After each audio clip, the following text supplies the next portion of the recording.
coming up on French Kiss. And that's the stigma with therapy. Like, you only go to therapy when things are bad. So that's scary because you're sort of trusting what is in the beginning a stranger with your mental state. I felt a lot less judged by English-speaking therapists.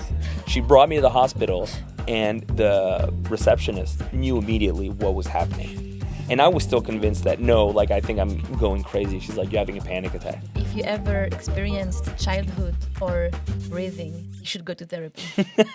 Hi, everyone. Thank you so much for tuning in on today's episode where we talked about therapy, its benefits, how it can be scary, and our different experiences that we have with Loic. Yes. We hope you enjoyed this episode. Welcome back to French Kiss.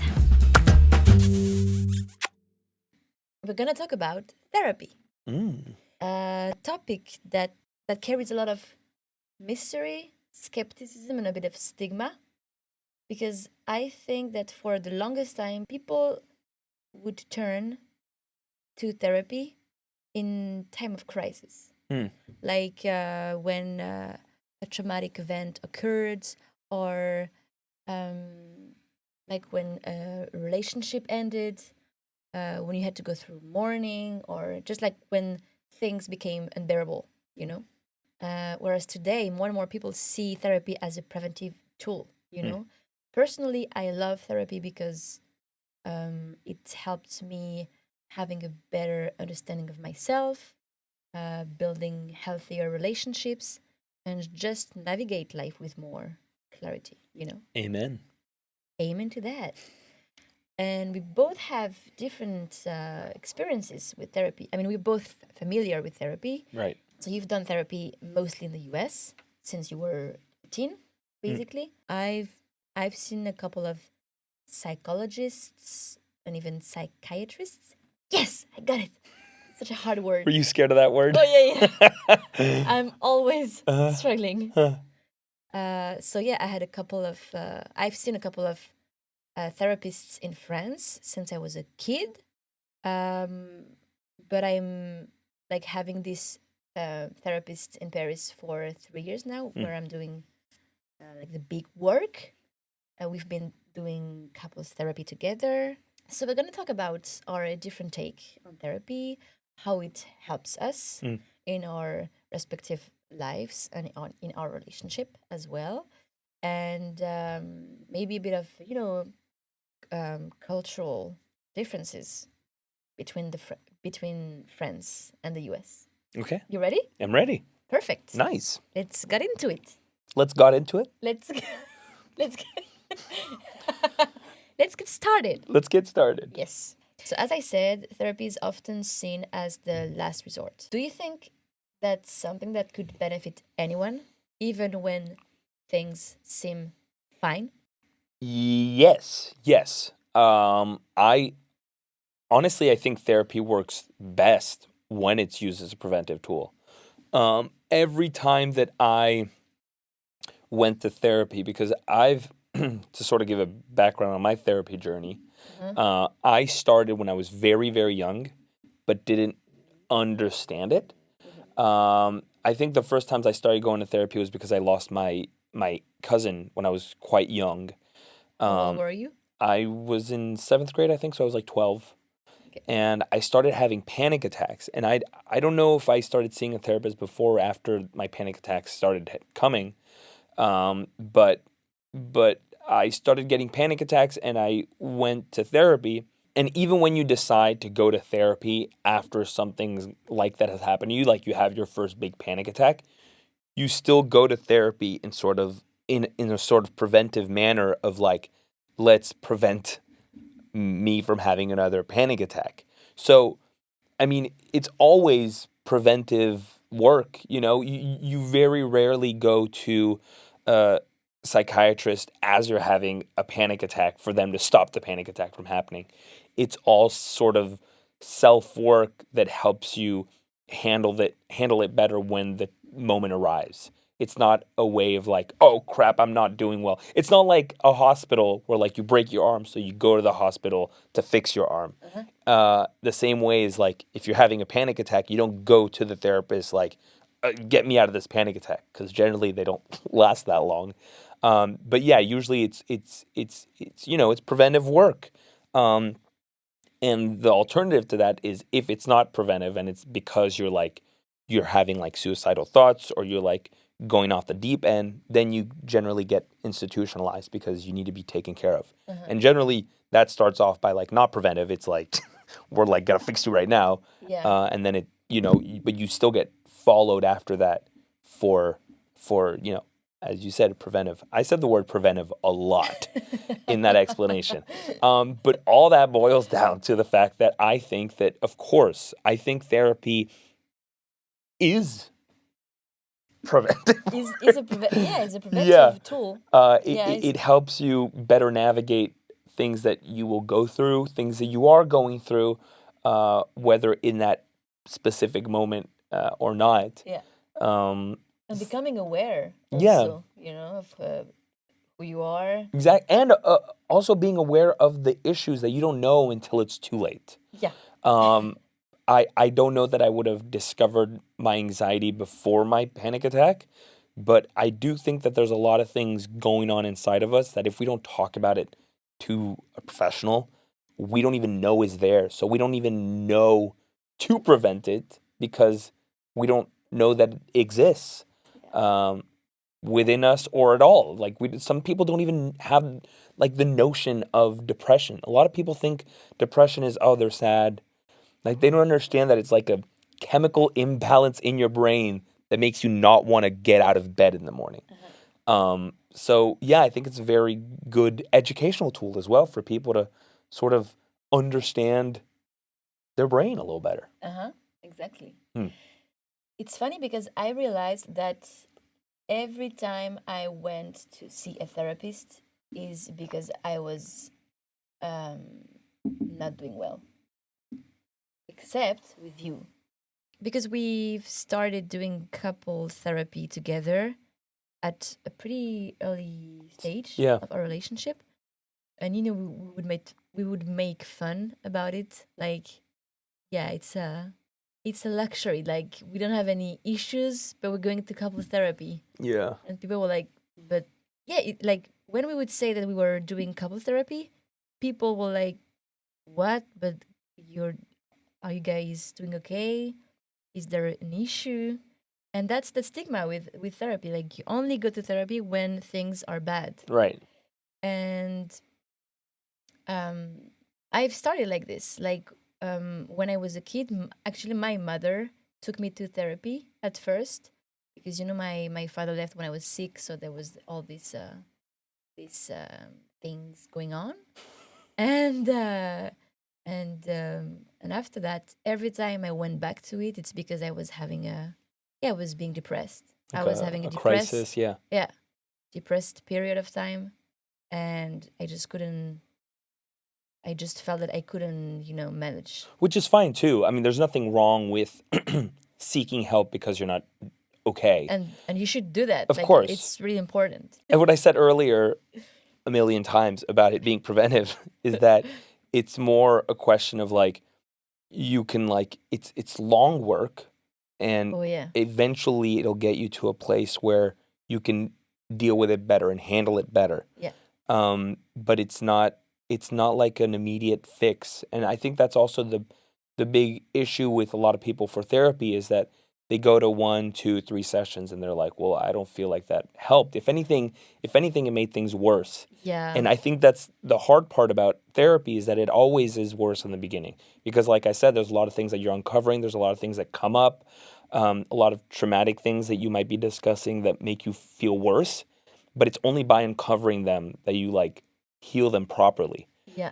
And also one of the most difficult things at the beginning is finding the good therapist for you. Oh my God. And I understand why some people feel Overwhelmed by that. yeah, and like Discouraged. discouraged because it just doesn't fit. Yeah. and they feel like because it's their only experience they have, they're like, well, no, I'm not gonna Yeah. put money and time and effort Of in course. Yeah. That's a big thing is and my mom works in psychology.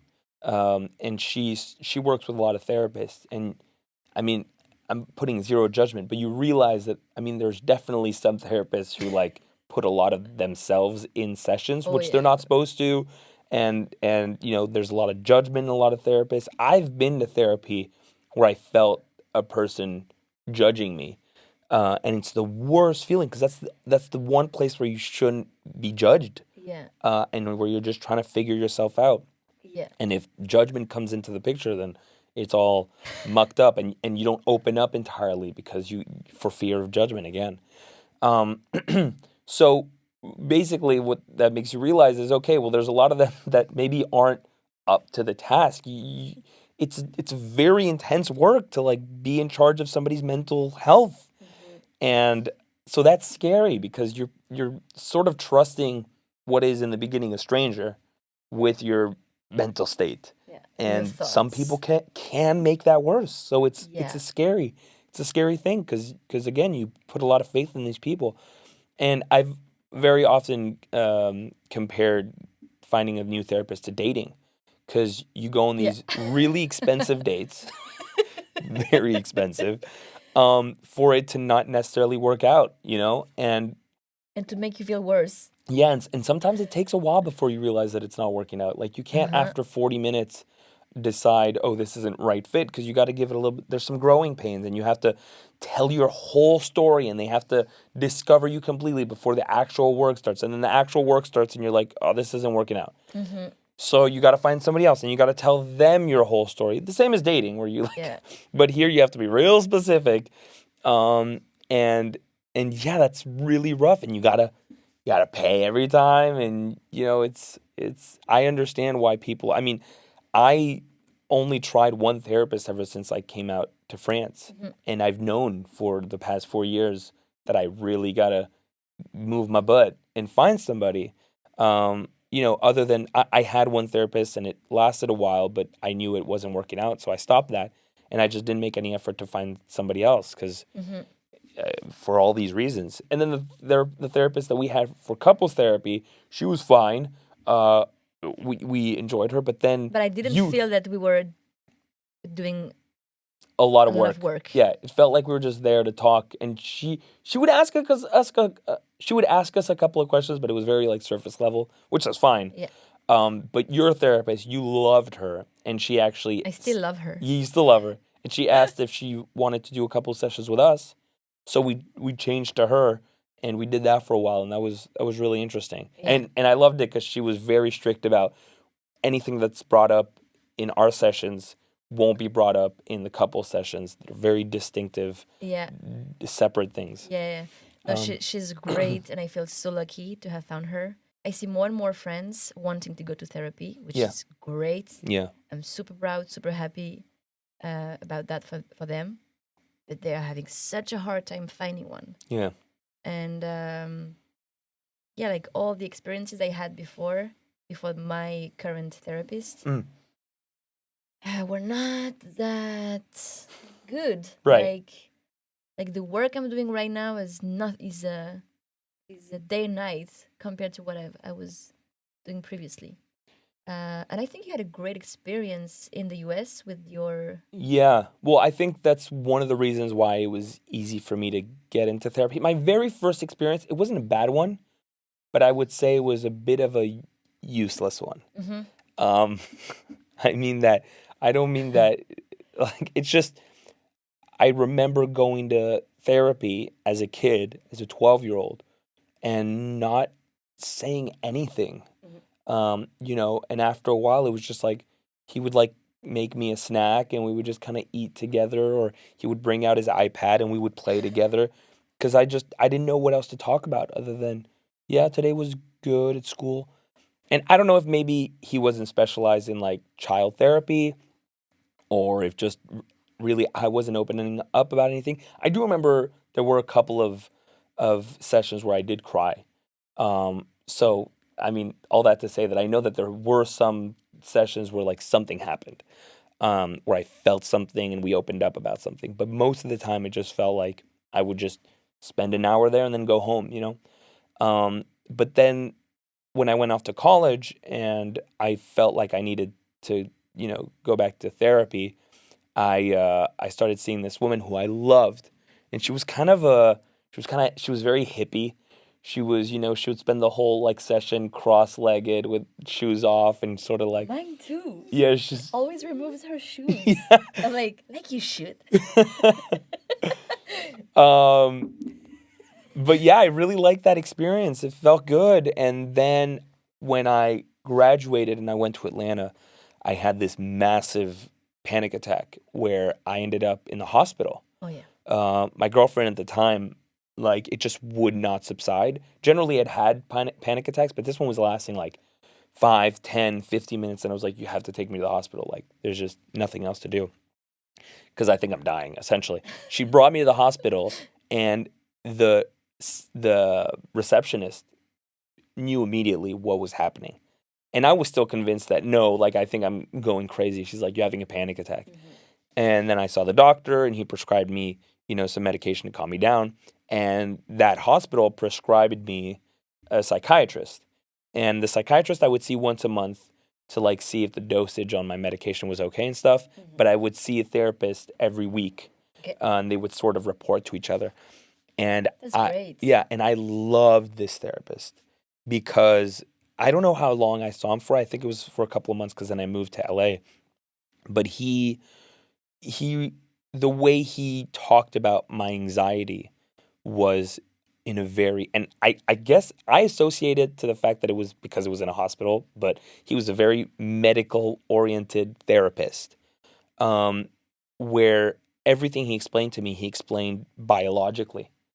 He explained how my brain works, how my receptors are, sort of how they are reacting to my brain going in panic mode, and why I'm having a panic attack. He essentially explained to me on a biological level what a panic attack was. And you love understanding things. Well, I love understanding things, and also you sort of are able to rationalize it a little better, where the next time it happens, you're not thinking, oh, okay, my body's shutting down.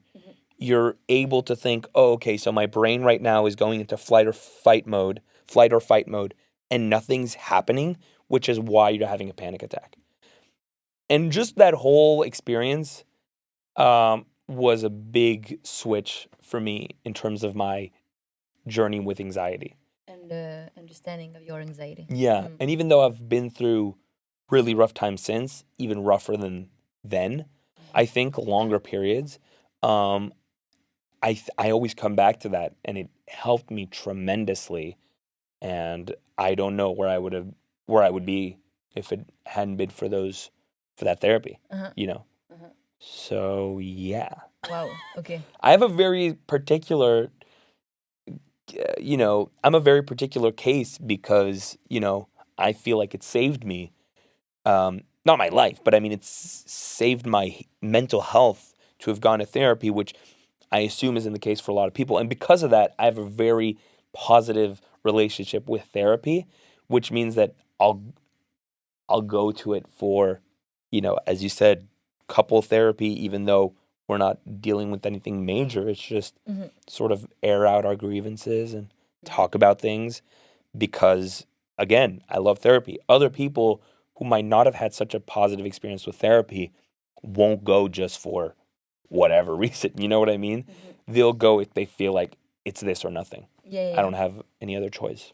It's crazy to me because I would advise anyone living going to therapy. Anybody who's alive? There's this funny saying, like if you ever experienced childhood or breathing, you should go to therapy. Yes. That's so true. Like, yeah.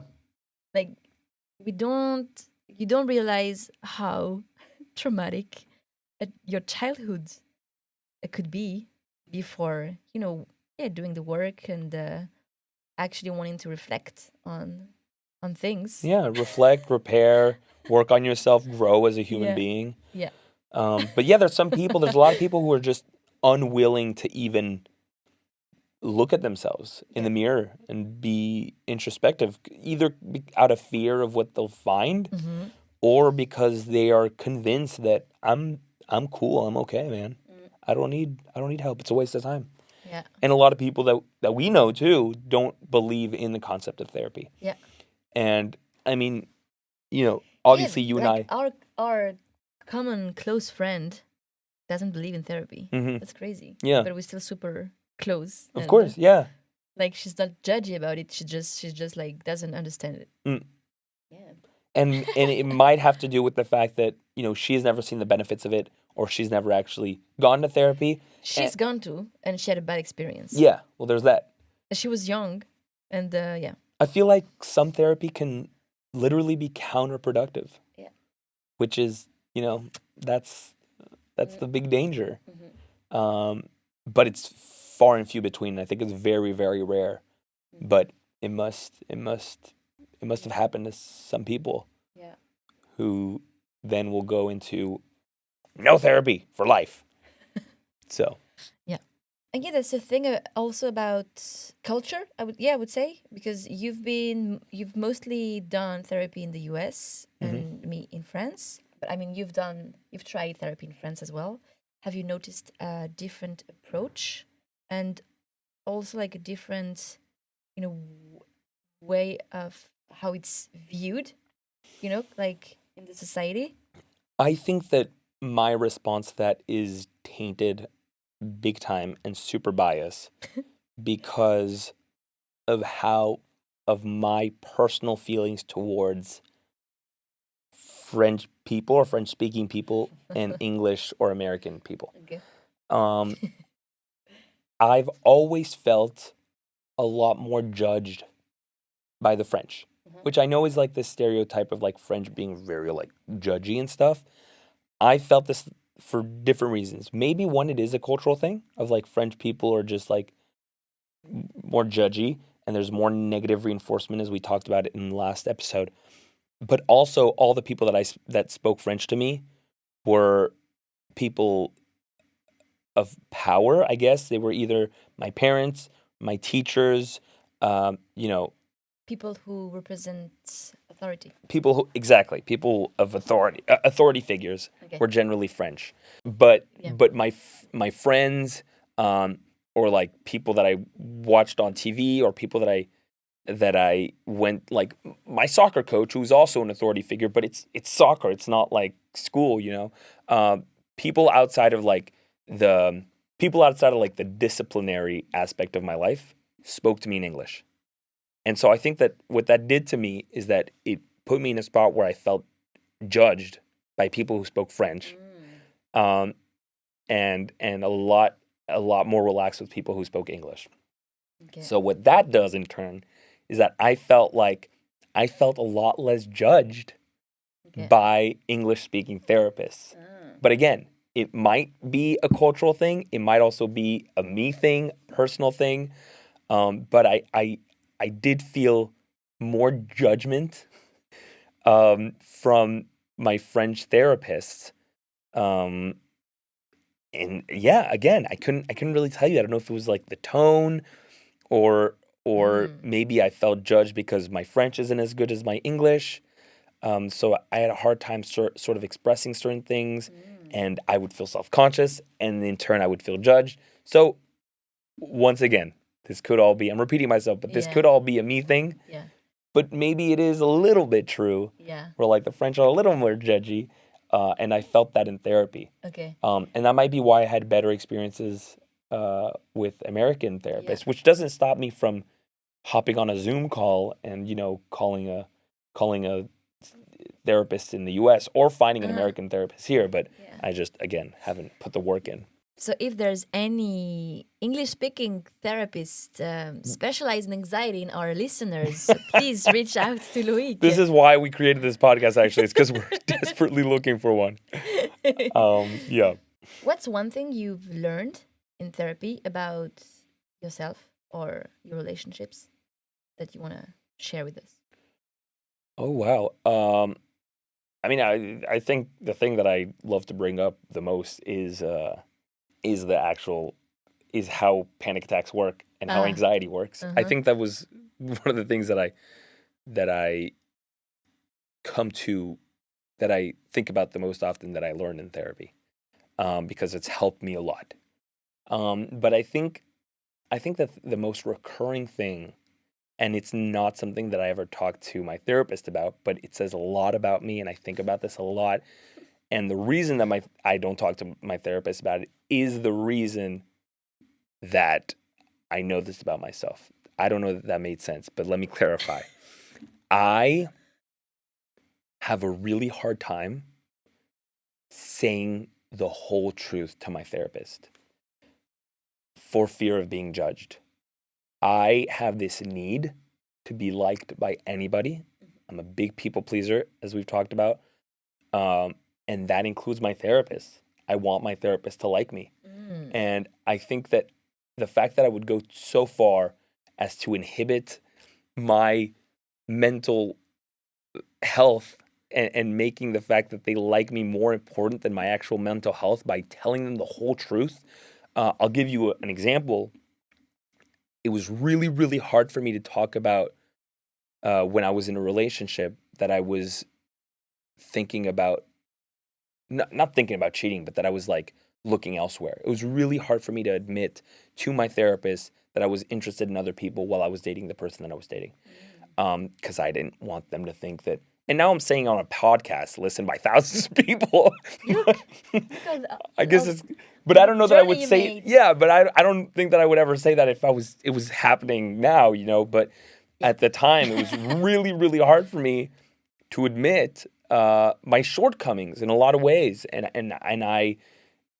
so I would try to sort of paint it in a way where I was like dealing with certain things, but I wouldn't say straight up, yeah, I think this part of me is like really bad. Can we talk about it? Can we work on it? Because if I said that, then I would admit it to them, and they wouldn't like me as much. Just the whole Wow. point of therapy is to Mm. like open yourself up and with no fear of judgment. And I still wanted them to think that I was a nice, sweet guy. Yeah, but Um, that's super important to be aware, yeah, to become aware of that. Yeah. and I think But that's one thing I learned about myself is at how far I will take my people pleasing. yeah, yeah, yeah. Not people pleasing, but like being liked, Uh huh. Yeah, yeah. I understand the struggle. And even Um. even during our couples therapy, like I would be highly aware of like, okay, I don't want to say anything that'll make her think I'm a bad boyfriend or husband now, Uh huh. Uh Uh, huh. it's just it's not, and this is something I'm working on, Yeah. and I'm about to start a book called Learning How to Not Be Loved or Unliked, How to Be Unloved, something like that. And I'm really excited. Great reading for you. Yes. Yes. What about you? Is there something you learned in therapy? Oh. I learned a bunch of stuff, Mm-hmm. and there's this tricky part about therapy as well is that I've been j'ai déterré, j'ai creusé. I've unearthed. I've been digging and Unearthed, yeah. unearthed a lot of things from that I wasn't aware of, Mm, and this can be intense. This can yeah. be tough. Like everything comes back to the surface, and you have to deal with it, whereas you just suppressed it for so Years. long, Yeah. for years. Yeah, but it's good. Like I wouldn't consider that as a negative effect, but it surely is something you have to, manage. Because, for example, I know that I've been super angry at my father for the longest time, Mm-hmm. and I never allowed myself to be angry at my mother because there was this thing of she's the one who stayed, she's the one who took care of us, she's the one who put my brother and I before everything else, and because of that, I wasn't able to see all the other stuff Right. that were not so bright, not so good, Not so positive, yeah. not so positive for me, And the fact that I realized that made me angry at her too, Right. Right. And now I have to deal with this anger Mm. towards her. So you're like, maybe it could have been better not to. Right. Did Ignorance is bliss. Ignorance is bliss. But no. No. No, we don't grow in ignorance. Exactly. But yeah, I mean, there's definitely going to be some growing pains Yeah. in discovering these things. Yeah.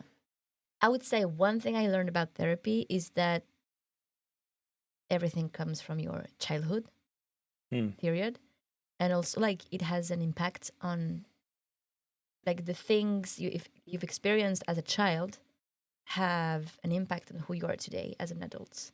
And, like, I can clearly see today when I have emotional reaction to things, where it comes from and how it's activated and Triggered? why triggered, yes. And I didn't have this awareness at all before. I was just, I would just endure these emotional reactions and this, Yeah. um, Without very intense, situations I would put myself in regarding like situations with you or with friends or something that would upset me. And now I can see where it comes from, and I can rationalize it and identify it. Yeah. identify it and make peace with it. So yeah, just accepting that if you decide to go in the past, you might come back with some heavy stuff, Some baggage, yeah. Yeah, and you'll have to deal with them in I- the present life. I think to talk about this particular example, I think that the relationship you had with your mom, although there wasn't any anger, it wasn't necessarily like a strong bond. And I think the only way you could ever get there with her is if you unearth that, as you said, and dig deep into it and talk about it with her, and you guys put it out all on the table. And I think that will create a stronger bond between you guys. So yeah, like you said, I know how it can feel sometimes like it's negative because there's these negative emotions, although we like to say that there are no negative emotions. They're all good emotions. But I think that in the long term, it's going to benefit you a lot more. Yeah. And your relationship with your mom. Mm-hmm. Yeah, I agree. Go therapy. Go therapy. What's one thing you've learned in couples therapy with me? Like in general or about you? As you want. I think the thing that we talked about the most, I don't know. I know that the recurring thing that we would bring up to her and that we were struggling with was this thing of expectations, because we didn't live the same lifestyles and we didn't have the same expectations of, how things should be, which I think, unfortunately, is a classic thing of like heterosexual couples, of the guy not needing things to be clean, and unfortunately, it's typical. But your expectations of cleanliness were higher than mine. Still are. It still are for a lot of things, and I think that what we struggled with was the fact that in my head I was like, well, if you need it to be more clean than that, you can clean it. Which is horrible. I can't believe I'm saying this out loud. Very 2025. Very modern man of me. But essentially, I would clean things the way I think they should be cleaned, and it was like, this is fine, and then you would be like, this isn't clean, and I was like, but if you need it to be cleaner. I tried to make it sound better, and it did not work. But yeah, I don't really know how to explain it other than because our expectations weren't the same. I felt like I had to do everything to match your expectations. And you just kept living your life the way you were used to living your life. And I felt like I had to change my lifestyle. It's not a lifestyle, but change the way that I would do things in order for them to match your expectations once again. And with time, I came to realize how problematic that was. The sentence that I just said several times, and come to the realization that there's a huge mental load for you. You know what? I'll give a good example. We have this thing with washing clothes where I'll wait for it to be full because it fits in the washer. And if we do it every time when it's at half, we'll end up using the washer more times than if we just wait for it to be full. And sometimes you'll wait for it to be like 3/4 full or whatever, and you'll do it. If I can permit myself, when it's full, it doesn't fit in the washing machine. That's not true. Yes, it is. No, because there's always the white clothes at the bottom. There's always this the clothes White layer? the white layer at the bottom that we don't put in with the colors. Okay. So that's a lie. But anyways, Excellent. but we wouldn't do it at the same time. You would do it earlier, and what would happen is that you would always be the one to wash the clothes, and I would kind of get frustrated because I was like, I'll do it, but I'll do it when it's time to do it. Because right now you're just doing it more times than we need to do it. But you didn't like the idea of waiting the last second, which I also hear. And it was the same for the trash. I would wait for it to be full before taking it out. Sometimes it would overfill, but that's another story. But essentially, it was hard for us to find a compromise with that because I didn't want you to have to feel like you had to do everything. But at the same time, I was frustrated because you would do things before I felt like it was time to do it. So which would lead us to have to do it more times than was necessary in my mind. And I don't really know how we sort of managed around that. I guess I just started doing it earlier than I would normally do it. But I know that was hard for me to wrap my head around because I would feel like I had to adapt for you. But what I didn't realize is that you had to adapt for me because of the mental load that you had of always having to take care of these things. And because that's not something that I could see, the mental load that I was putting on you, I felt like I was the only one who was like coming out of this having lost something, which was have to do the washing machine more often than I would normally do it. So yeah, I don't know if that was clear at all. It's super clear. But I think that was the thing that we talked about the most in couples therapy. Yeah.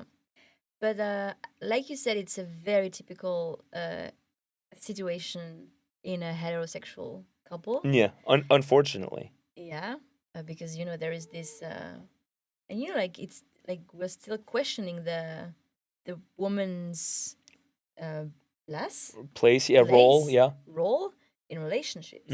Yeah, and like your mom would say, it takes two to tango. Yes, and we've been used to do things for men, so we are like naturally doing it. And I think you saw your mom doing it a lot, so that was just And so of course, when a man who doesn't want to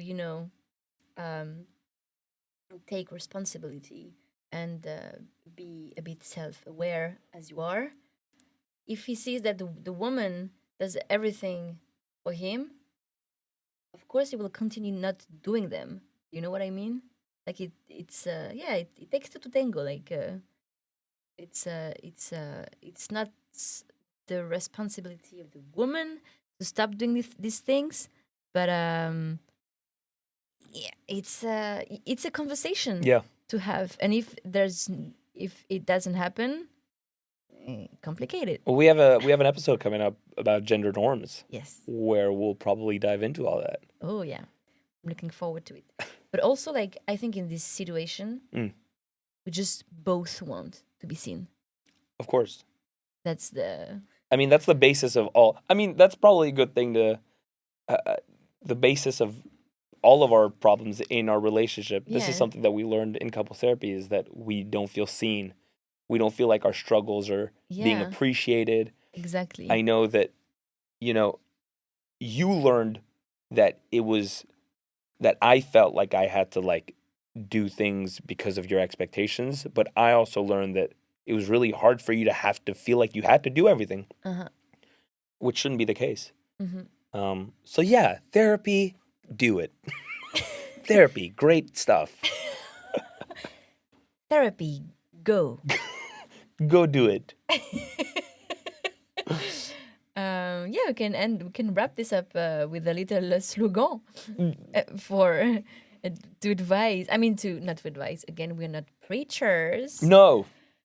And But and we don't know enough about it to know that maybe for some people therapy isn't the way. I mean, I don't know. I don't think that's true. But there might be a world in which we realize in 50 years, oh wait, actually for some people therapy, like talking to somebody, maybe meditation was good for them, but talking out loud with somebody just made it worse. I don't know. Yeah. But I would say that communication in general, like if you don't go to therapy, but if you have like open communication within your couple, with your friends, like in your relationships, that's already a great start. Well, I think therapy also teaches you How to communicate. How to communicate, yeah. Because you're able to, I mean, that's the biggest thing too, is that, you know, I'll take my anxiety as an example, but he gave me key words and ways of expressing it that allowed me to then later not only say it to other people, but for me to say it to myself in a way that I understood and could rationalize it. And I think, yeah, communication is key, baby. Well, thank you. Thank you. We're done. Yeah. I really enjoyed this one. Amazing. So did I. Yeah. Thank you guys for tuning in and listening to this episode. We hope to see you next week on French Kiss.